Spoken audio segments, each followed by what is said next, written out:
में मन इंद्रियां बड़े फैलाव पे हैं।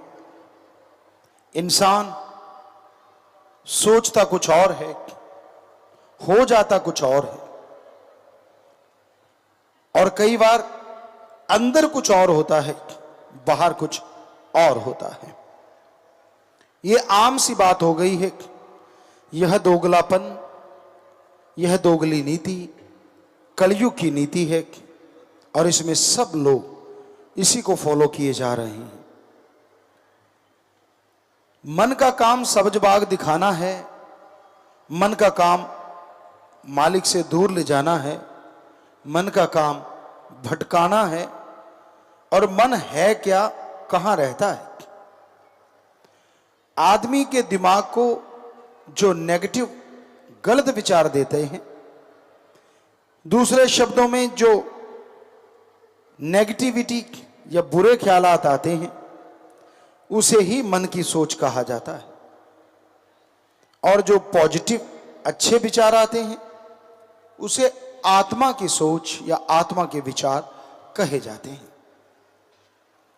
इस कलयुग में नेगेटिविटी चारों तरफ फैली हुई है। आप छोटी सी बात देख लीजिए, करने जाते हो तो कहीं ना कहीं ये मन में भय पहले आ जाता है कि मैं ये करूंगा कहीं फेल ना हो जाऊं, कोई नुकसान ना हो जाए, कहीं गलती ना हो जाए, ऐसा हो जाएगा, वैसा हो जाएगा, ये हो जाएगा, वो हो जाएगा। यानी नेगेटिव थॉट पहले आते हैं और पॉजिटिव विचार आने का नाम ही नहीं लेते जल्दी से। तो पॉजिटिव विचार क्यों नहीं आते? क्योंकि ये कलयुग है और यहां मन का बोलबाला है, और मन कभी भी किसी को अच्छे विचार आने नहीं देता। हर समय बुरी सोच, हर समय गलत सोच इंसान के अंदर चलती रहती, और उसी वजह से इंसान परेशान रहता है, दुखी रहता है। इंसान सुखी रह सकता है, इंसान नेगेटिव थॉट को खत्म कर सकता है, पर अगर यह सुमरन करे और सेवा करे। कितने भी बुरे विचार आ गए, 5 मिनट भी अगर आपने सुमरण कर लिया, आए हुए बुरे विचारों का फल आपको नहीं मिलेगा। दूसरे शब्दों में, आपकी जिंदगी पे उसका असर नहीं होगा।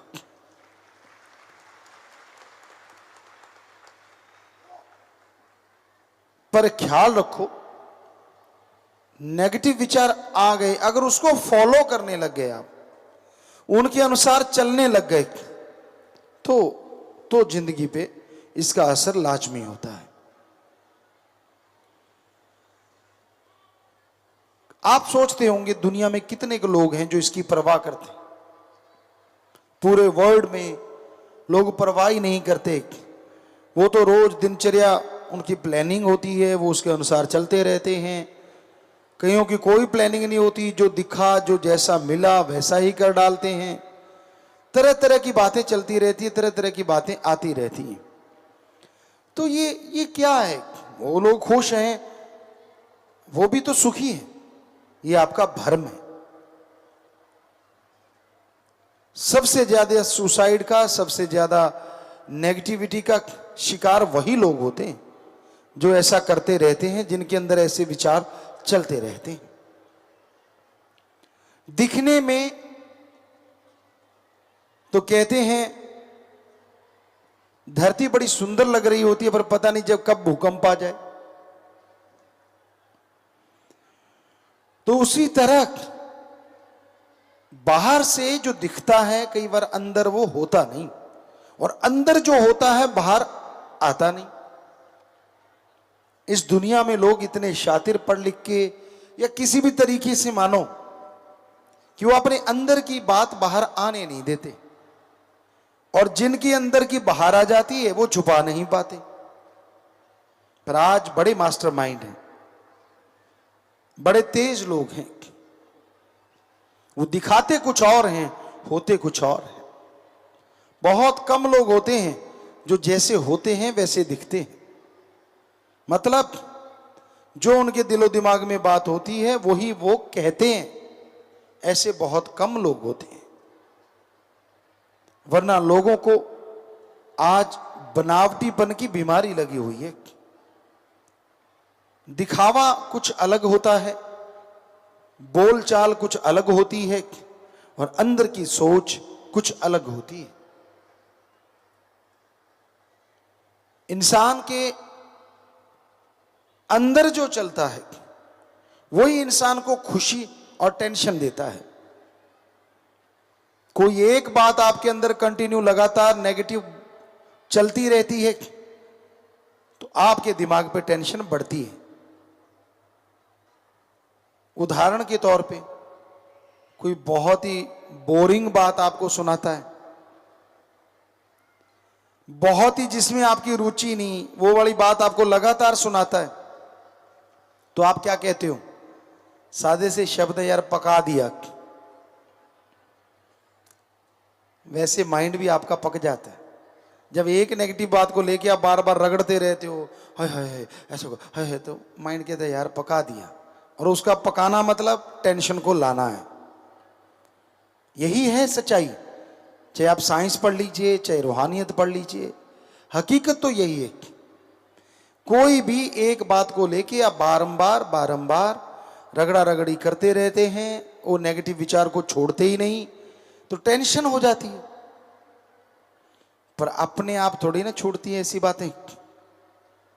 उसके लिए चाहिए आत्मबल, उसके लिए चाहिए विल पावर। अगर आत्मबल आएगा, अगर विल पावर आएगा, तभी आप इन बातों को छोड़ सकते हैं, तभी टेंशन फ्री हो सकते हैं।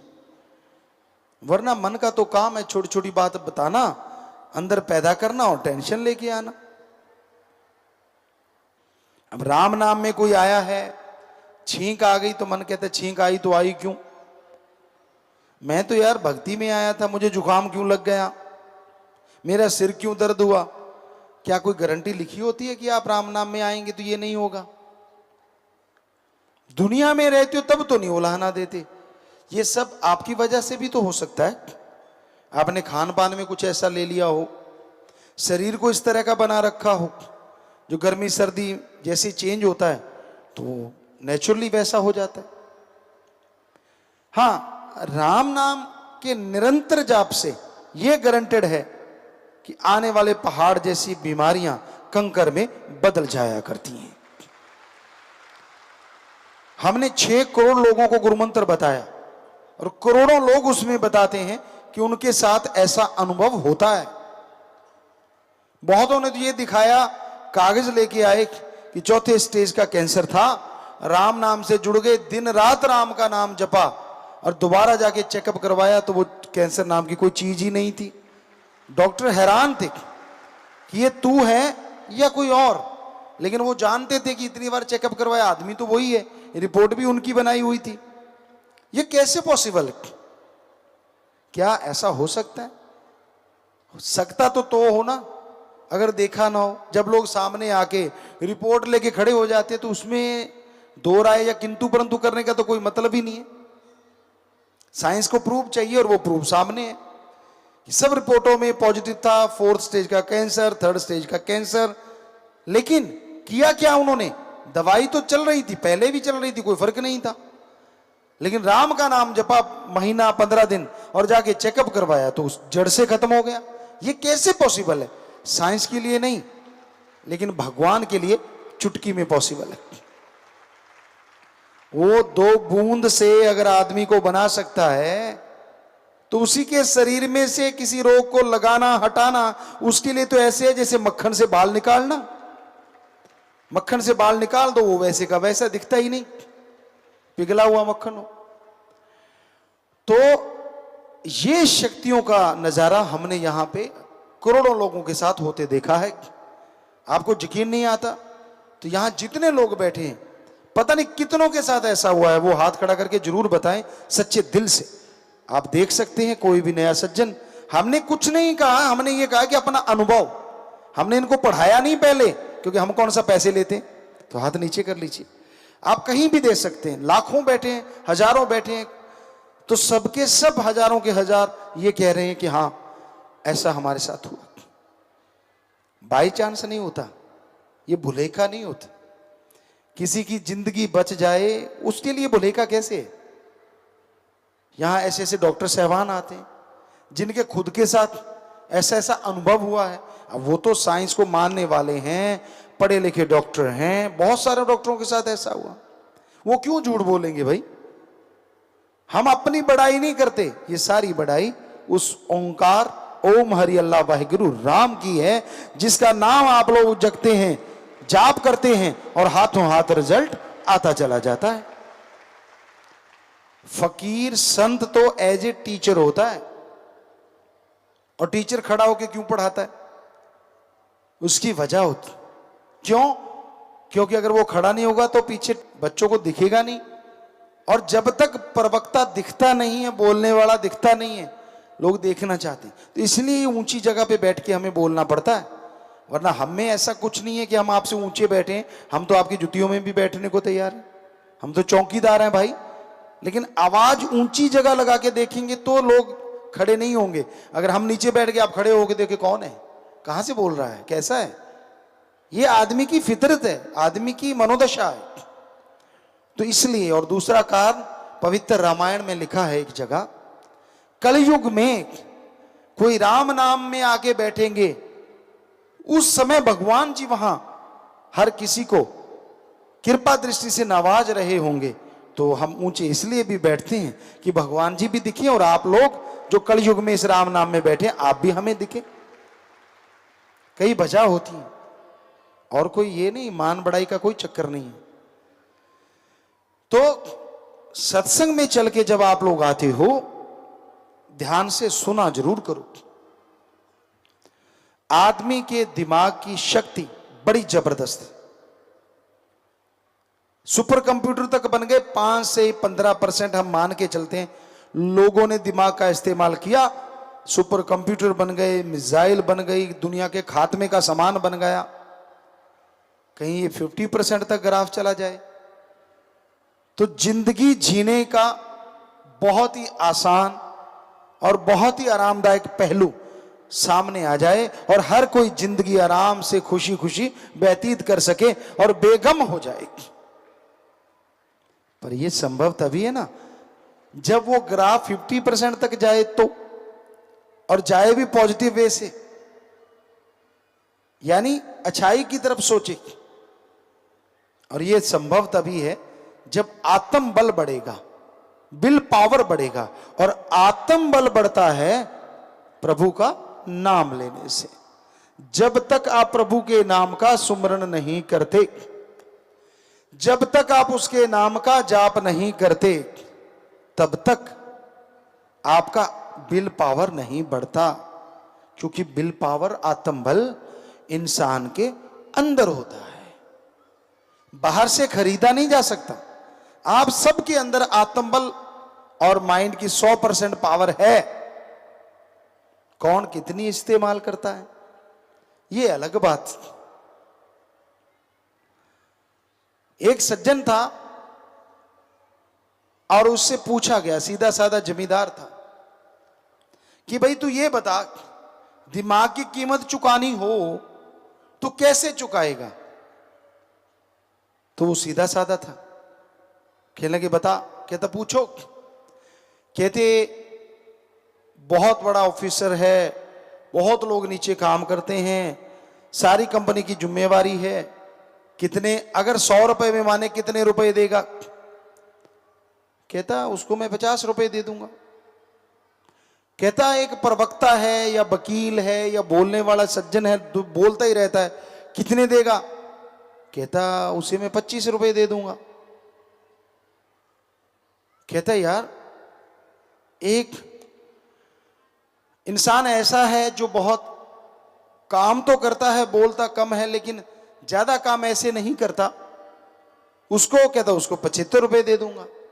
और कहता एक ऐसा है जो काम करता ही नहीं, बोलता ही नहीं, अपना बस मजे से सोता खाया पिया, कहता उसको 100 रुपए दे दूंगा। वो हैरान हो गया, कहते यार तेरे से बोला था दिमाग का मूल्य लगा, तूने 1 के 25 लगाए। अब वो सारा दिन बोलता है, इतना मतलब काम करता है। कहने लगा यार मेरी थ्योरी अलग है। क्या? कहता जो सारा दिन बोलता है, सारा दिन दिमाग लगा लगा के, चाहे वो प्रवक्ता वकील सज्जन है, उसने तो सारा दिमाग खर्च कर लिया ना, मैं खरीदूंगा बचा क्या, इसलिए 25 रुपए काफी है। और कहता जो सारा दिन सोया रहता है, खाता पीता है और करता कुछ नहीं, उसका दिमाग तो जैसा लाया था वैसा ही न्यू पड़ा है, तो इसलिए मैं उसका 100 रुपया लगा रहा हूं। पर हम आपसे नहीं कहते कि आपका दिमाग 100 रुपया लगाने के काबिल रह जाए। क्या फायदा, जैसा लाए हो वैसा ना वापस ले जाना। इसे काम लो, इस दुनिया में आके बहुत ताकत है इस माइंड में, और पॉजिटिव काम लो, अच्छे काम लो। नेगेटिव तो राक्षस शैतान बना देता है, और पॉजिटिव करोगे तो इंसान से इंसान को महान बना देता है, यहां तक कि भगवान से मिला देता है। इसलिए अपने दिमाग से अच्छे काम लिया करो। कहीं ये ना हो खाया पिया और सो गए और मैं तो वापस नया ही लेके जाऊंगा, ये गलत है, ये सही नहीं है। वो तो हंसने की एक बात थी। जितना इससे इस्तेमाल में लाओगे, जितना इसे काम लोगे, उतना ये आपके लिए और बढ़ता जाएगा और काम आता रहेगा। कोई भी पहेली आप बूझो, एक बार दिमाग लगाओ नहीं, फिर लगाओ, फिर लगाओ, फिर लगाओ, आखिर में समझ आ जाती है, तो समझ लो आपकी उतना ही दिमाग की पावर थोड़ी बढ़ गई।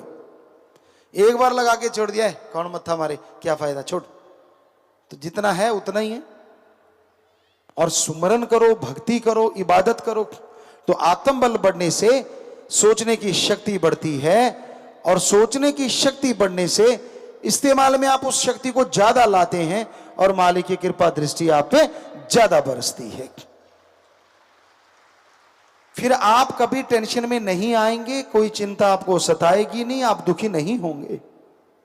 तो इसलिए ये बहुत जरूरी है, आप समय ईश्वर की याद में जरूर लगाएं। सुबह खाली पेट फ्रेश होने के बाद, चाहे 10 मिनट ही सही, दोपहर की रोटी से आधा घंटा पहले, रात की रोटी से आधा घंटा पहले, 5-5 मिनट ही सही। आप नियम तो बनाओ ना कि भक्ति में बैठूंगा, तभी भक्ति का पता चलेगा। वरना आपके सामने घी, दूध, मेवे, मिठाई, सब कुछ, ड्राई फ्रूट सब कुछ पड़ा है, ऐसा ऐसा करने से तो कुछ होने वाला नहीं। उठा के खाओगे, ताकत आ जाएगी और स्वाद भी आ जाएगा। वैसे ही राम का नाम है भाई, अगर जाप करोगे तो अंदर से शक्ति भी आएगी, और गम दुख दर्द चिंताएं भी मिटती जाएंगी। सिर्फ यूं यूं करने से ना कभी किसी को कुछ मिला है और ना कभी किसी को कुछ मिलेगा। हाँ, सत्कार करना हमारा फर्ज है, धर्मों का सत्कार करो, लेकिन धर्मों से अगर फल लेना चाहते हो, खुशी हासिल करना चाहते हो, तो उसके अनुसार चल के देखो, रिजल्ट 100% जरूर आएगा।